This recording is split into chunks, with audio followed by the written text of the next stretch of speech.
Uterine fibroid embolization now. And our next speaker, I guess he has a question first, but is going to be Jim Spies to give an update on uterine fibroid embolization.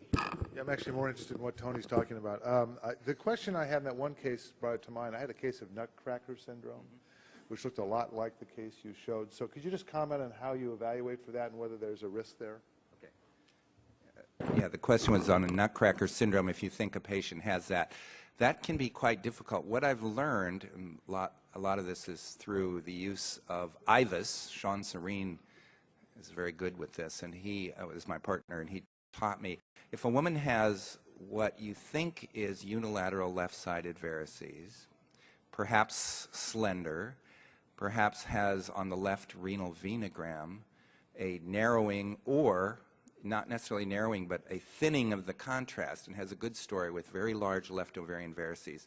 I'll do pullback pressures, but recognizing that I can be fooled because it can look great on the venogram, but yet if you go up there with IVUS, there's a significant pinch. I have a very good case to show that, but there's not time.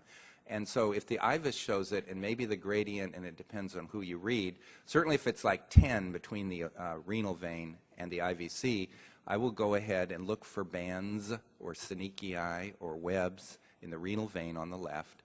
And because these patients are young, I tell them we try not to stent right off the bat, but they may get a stent eventually, and I'll usually, being conservative, try and balloon angioplasty, break the webs first, tell them that if they still have symptoms, we'll go back and put a stent in them. But I also make sure there's no iliac compression. Thank you, and I'll speak quickly, so make up for lost time here. Thanks, Tony.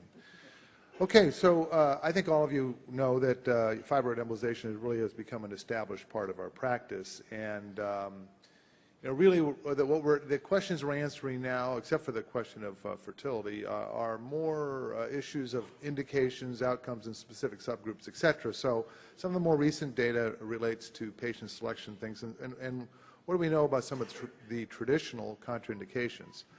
Adenomyosis continues to be a subject of some discussion. I frequently get asked about that, or people email and wonder about that, so I would like to touch on that. And then finally, one of the key and probably still unresolved questions is fertility outcomes and the true, in that we don't have really robust data on that at this moment. But I'm not going to speak too much about that because actually it's part of Jean-Pierre's talk right after mine. So we're just going to concentrate on those first two areas because now I'm down to about 9 minutes as opposed to the 11 or 12 we started with. So